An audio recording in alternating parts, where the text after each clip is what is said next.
And I think probably looking at what happens most of the time after exes stay in touch with each other is a good thing to consider. So what usually happens to ex couples that stay in touch with one another? Once again, I'm going to pull from that study that Lindsay Rodriguez did because it actually backs up what we've been seeing in the field ourselves. So specifically quoting from the Psychology Today article, most people didn't communicate with their ex too often, but a small subgroup, 13%, had contact with exes several times a week. So what does this tell us? It tells us that most likely, while it is highly probable that your ex and you will stay in touch after a breakup, the communication will eventually fizzle out. It's not going to last for very long. Either that or you end up in like a massive argument and, history repeats itself. You go through a re-breakup phase, essentially. This tracks with what we know about avoidant individuals.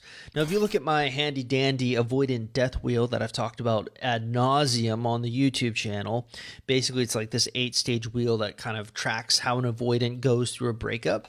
Really, stages 7, 8, and the re-revolution around stage 1 back this up, which is really they start to feel this nostalgia towards you, like the avoidant is going to feel this nostalgia towards you and are a lot more likely to give into that. But that doesn't mean it's long lasting. Often, unless you have the right mindset, getting back in touch with you for an avoidant can re-trigger their trauma and cause them to run again. Avoidants are fun, aren't they? So it's best to view your breakup, as weird as it sounds, as an addiction. So in 2010, the Journal of Neurophysiology decided to study the brains of 15 recently dumped individuals. And what they found was fascinating. Essentially, the parts of the brain that lit up during heartbreak were the exact same parts of the brain that lit up when a drug addict was going through a withdrawal period, specifically the nucleus accumbens. But what does that mean for our discussion in this topic? Well, it's actually best to view your breakup with your ex as an addiction. Often, if you don't have self-control and you go back into a discussion with them, it's akin to feeding that addiction. And really, that's the moral of the story.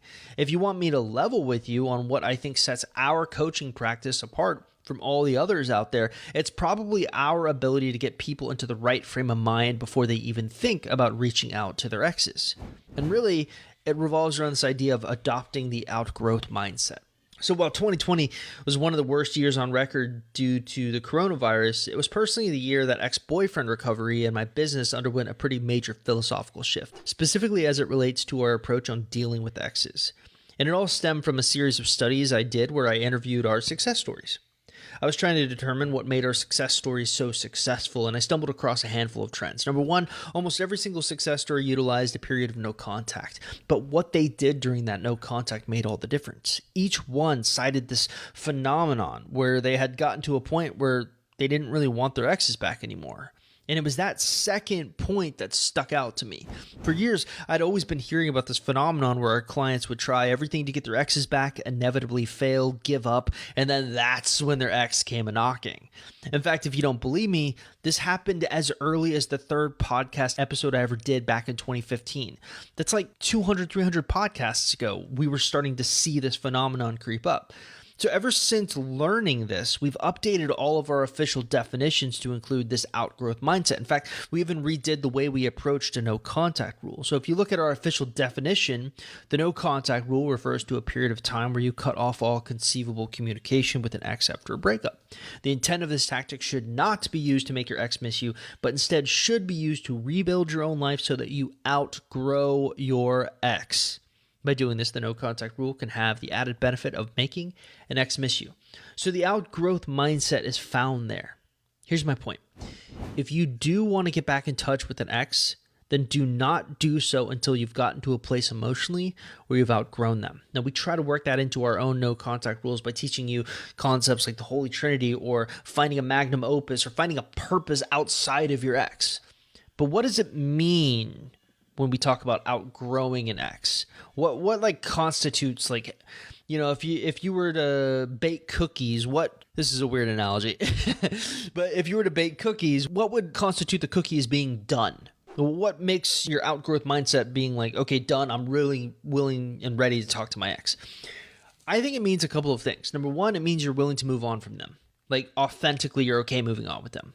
Number two, it means you have found something that you care about more than them. Now, the key word there is something, not someone. And number 3 is it means you're okay if you don't get them back. Now, I bring up the no contact rule because really the thing people fail with isn't breaking. They do that, obviously. They break it constantly. It's a hard thing to get through. But most of the time, they are not doing any of the shadow work to get to that place emotionally where they're okay letting their ex go. And there's a psychological reason that this outgrowth mindset works. Remember before when we were talking about the avoidant death wheel? Well, if you dig into what makes an avoidant tick, there's a concept I'm always going on about called the nostalgia factor.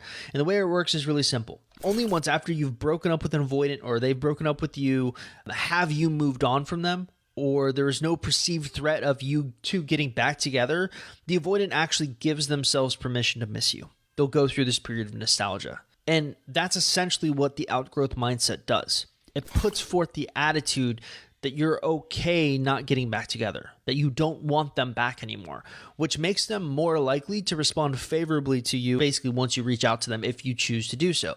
To basically encompass my thoughts on this, it's really hard to say if you should or should not reach out to an ex. It's not as easy, but in my opinion, staying in touch with an ex without the right type of mindset is only going to serve the addictive nature of the breakup.